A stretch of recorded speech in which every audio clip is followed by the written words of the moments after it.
नमस्कार, मैं जनवक्ता श्रीओम गौतम। बड़ी खबर अब फिर से ये है कि कांग्रेस पार्टी सेना पर सवाल उठाती है, देश के प्रधानमंत्री पर सवाल उठाती है, लेकिन चीन जो कहता है उस बात को मानती है। और अब इस कड़ी में एक और नाम आया है, वो है अधीर रंजन चौधरी का। ये वही अधीर रंजन चौधरी हैं जो अपने उलझुल बयानों के लिए पूरे देश में थू थू कराते हैं और बाद में कई बार तो उनको कांग्रेस पार्टी की तरफ से भी धिक्कारा जाता है, दुत्कारा जाता है और उसके बाद ये डर के अपने ट्वीट्स भी हटा लेते हैं। जब अच्छी बात करते हैं तो कांग्रेस इनको डांट लगाती है और उसके बाद ये अपनी बात से पीछे हट जाते हैं, लेकिन जब भी ये गलत बात करते हैं तब कांग्रेस इनसे कुछ नहीं कहती। अब एक बार फिर से अधीर रंजन चौधरी ने भारत के सेना प्रमुख मनोज मुकुंद नरवाने के बयान पर एक अटपटा और उलझुल बयान दिया है जो कि गैर जरूरी है। अधीर रंजन ने यह कहा है कि सेना के प्रमुख ने यह कहा कि कश्मीर में जो चीन के साथ बातचीत हो रही लद्दाख को लेकर, वो बातचीत एक सकारात्मक मोड़ पर है।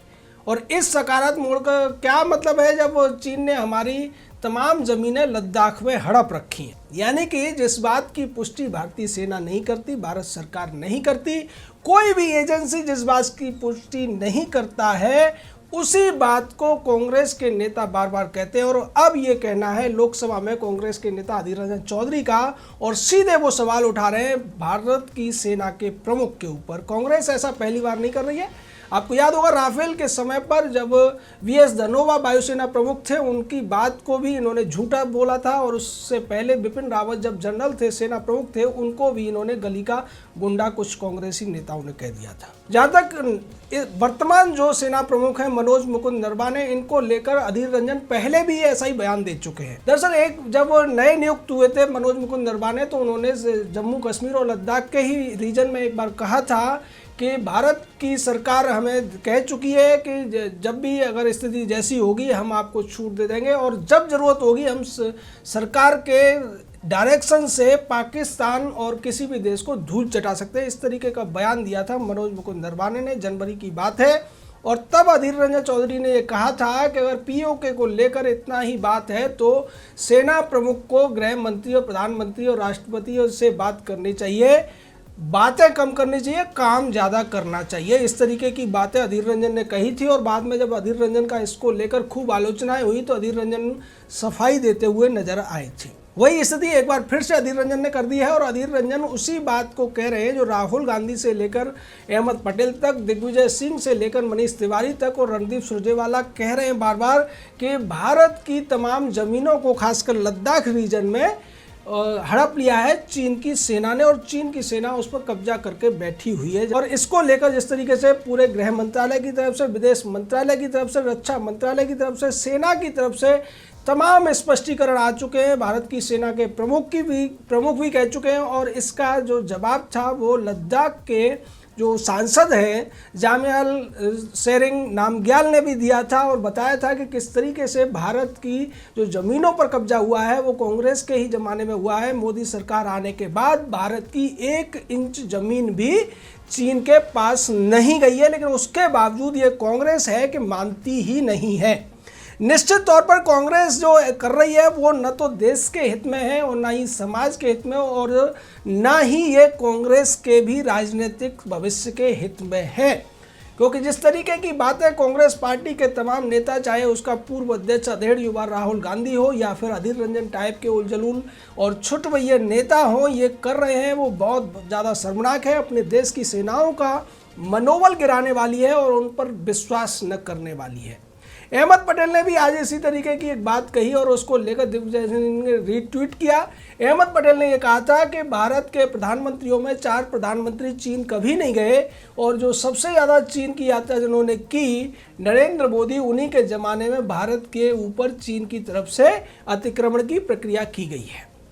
यानी अहमद पटेल ये कहना चाहते हैं कि भारत के प्रधानमंत्री नरेंद्र मोदी जो चीनी नेता शी जिनपिंग से मिलते हैं, उसी का फ़ायदा उठाकर चीन ने भारत की ज़मीनों को हड़प लिया है। लेकिन अहमद पटेल ये भूल जाते हैं कि भारत का बहुत बड़ा हिस्सा, जिसको आज चीन ने अक्साई चीन का नाम दे दिया है, लद्दाख का बहुत बड़ा हिस्सा, जो कि लद्दाख के उत्तर का इलाका है, उस पूरे इलाके पर जो कब्जा हुआ था चीन का, वो सीधे तौर पर अगर उसके लिए किसी एक व्यक्ति को दोषी ठहराया जा सकता है तो वो है भारत का पहला प्रधानमंत्री प्रधानमंत्री जवाहरलाल नेहरू। लेकिन इस बात को वो लोग नज़रअंदाज कर देते हैं। और जिस तरीके से जामयाल शेरिंग नामग्याल ने बताया था कि किस तरीके से मनमोहन सिंह के प्रधानमंत्री रहते हुए तमाम ज़मीनें चीन ने हड़प ली थी और कांग्रेस के कार्यकाल में किस तरीके से लद्दाख की जो हवाई पट्टी थी उसको कभी इस्तेमाल नहीं किया गया, इसका खुलासा भी एक पूर्व वायुसेना के अधिकारी ने किया था।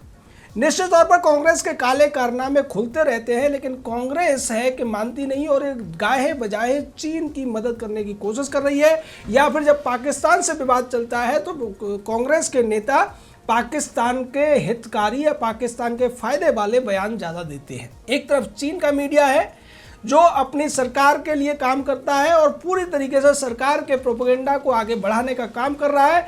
दूसरी तरफ भारत का ये विपक्षी पार्टी है, खासकर कांग्रेस पार्टी, ये है कि जो चीन की मदद करने के लिए, पाकिस्तान की मदद करने के लिए कच्चा माल उपलब्ध कराते हैं।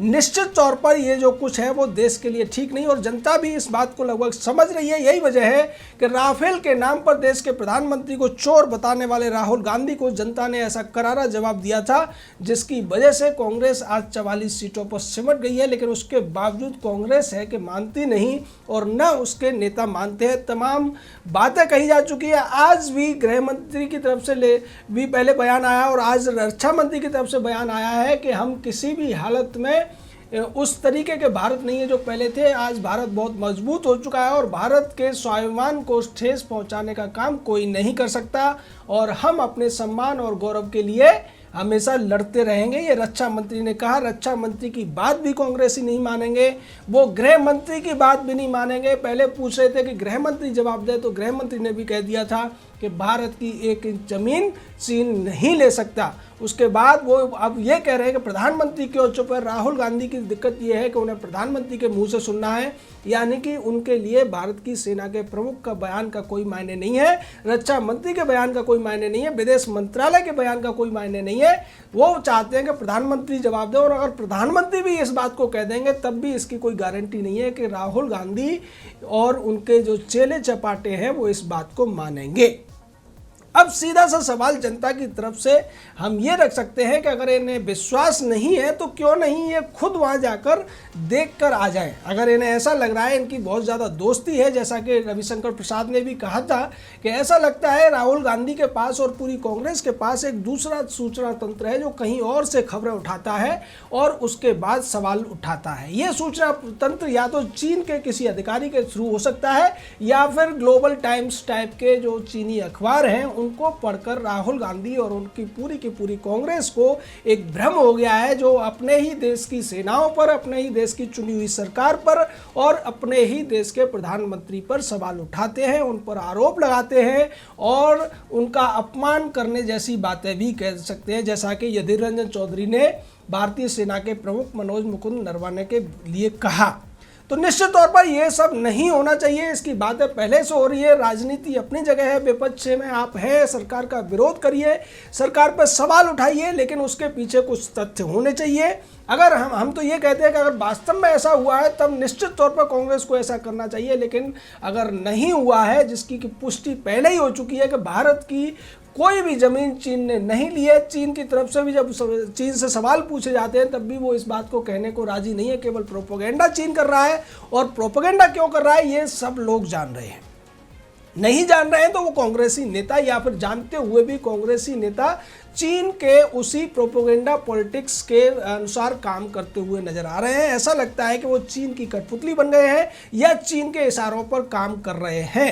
अब इसकी पुष्टि तो हम नहीं कर सकते क्योंकि हम राहुल गांधी या अधीर रंजन चौधरी या अहमद पटेल नहीं है। हम तो केवल सवाल उठा सकते हैं और हम ये जानना चाहते हैं कि जब भारत सरकार बार बार कह चुकी है और चीनी सेना भी उन इलाकों में पीछे हटी थी, आज भी कर्नल और ब्रिगेडियर लेवल पर वहाँ स्थानीय कमांडरों की बैठक हुई है जिसमें ये बात बार बार कही गई है भारत की तरफ से कि चीनी सेना गलवान घाटी के पास जो LAC का इलाका है उससे अपनी सेनाओं को पूरी तरह पीछे करे। उसके अलावा जो पेट्रोलिंग पॉइंट हैं 2-3 उनके ऊपर भी जहाँ ऐसा लग रहा है कि LAC के बहुत ज़्यादा नज़दीक आ गई है चीनी सेना, उसको पीछे हट जाना चाहिए। ये बातचीत अभी भी चल रही है और बातचीत ये आगे भी चलती रहेगी। जब लेफ्टिनेंट जनरल स्तर पर बातचीत हुई थी और भारत की तरफ से लेफ्टिनेंट जनरल हरेंद्र सिंह ने बात की थी तब भी उन्होंने इसी बात को रखा था। दूसरी तरफ भारत की तरफ से डिप्लोमेटिक स्तर पर भी बातचीत चल रही है, उसको लेकर आज बयान भी दिया था राजनाथ सिंह जी ने।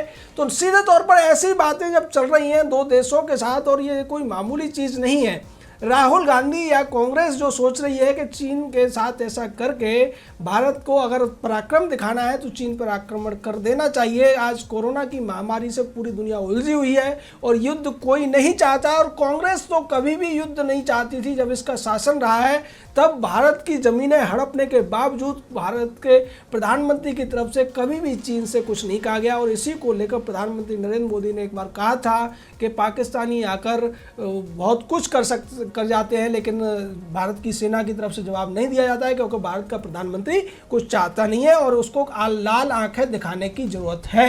इस बात को लेकर भी राहुल गांधी तमाम तरीके के कटाक्ष प्रधानमंत्री पर कर चुके हैं, कांग्रेसी नेता कर चुके हैं, और बार बार वो पूछते हैं कि लाल आंखें अब कहाँ हैं, क्यों आप चीन को लाल आंख नहीं दिखा रहे। लेकिन हकीकत ये है कि वास्तव में भारत की तरफ से चीन को लाल आंखें दिखाई जा रही हैं। सबसे पहले लाल आंख दिखाने वाले मनोज मुकुंद नरवाने ही थे, जो कि भारतीय सेना के प्रमुख हैं। जब विवाद शुरू हुआ था उसी के कुछ दिनों बाद सेना प्रमुख गए थे उन इलाकों में, और चीन को बता दिया गया था कि भारत ने इस बार पूरी तरीके से अपना पक्का इरादा कर रखा है कि चीन के हर ईंट का जवाब पत्थर से दिया जाएगा। और ये बहुत बड़ी घटना थी कि भारतीय सेना के प्रमुख किसी विवाद या तनाव वाले क्षेत्र में गए हों। उसके बाद जिस तरीके से चीन ने अपना दबाव बढ़ाया, जितनी सेना की टुकड़ियां बढ़ाई, भारत ने उससे 1.25 गुनी टुकड़ियां वहां बढ़ा दी। और इसको लेकर भी बात हुई, चीन ने अगर वहां तोपें लगाई थी PCL 181 करके, तो भारत ने भी अपनी हॉवित्जर तोपों को LAC के आसपास लगा दिया। चीन ने अपने हेलीकॉप्टर उड़ाए तो भारत ने भी सुखोई और मिराज उड़ाए। इस तरीके से भारत ने लाल आंख दिखाते हुए जवाब दिया। लेकिन कांग्रेस को ये सब बातें दिखाई नहीं देती हैं, कांग्रेस को ये सारी रिपोर्ट दिखाई नहीं देते हैं, कांग्रेस को ये फैक्ट सुनाई नहीं देते, दिखाई नहीं देते। और यही वजह है कि उसके अधेड़ युवा राहुल गांधी और उनके चेले चपाटे रह रहकर कभी भारतीय सेना प्रमुख पर सवाल उठाते हैं, उनका अपमान करते हैं, कभी भारत के जो विदेश मंत्रालय है या प्रधानमंत्री हैं उनके ऊपर सवाल उठाते हैं, और बार बार एक ही रट लगाए हुए हैं कि चीन ने लद्दाख में भारत का एक भूभाग कब्जा कर लिया है। जबकि हकीकत यह है कि ऐसी कोई सूचना, ऐसा कोई तथ्य अभी तक सामने नहीं आया है। जय हिंद, जय भारत।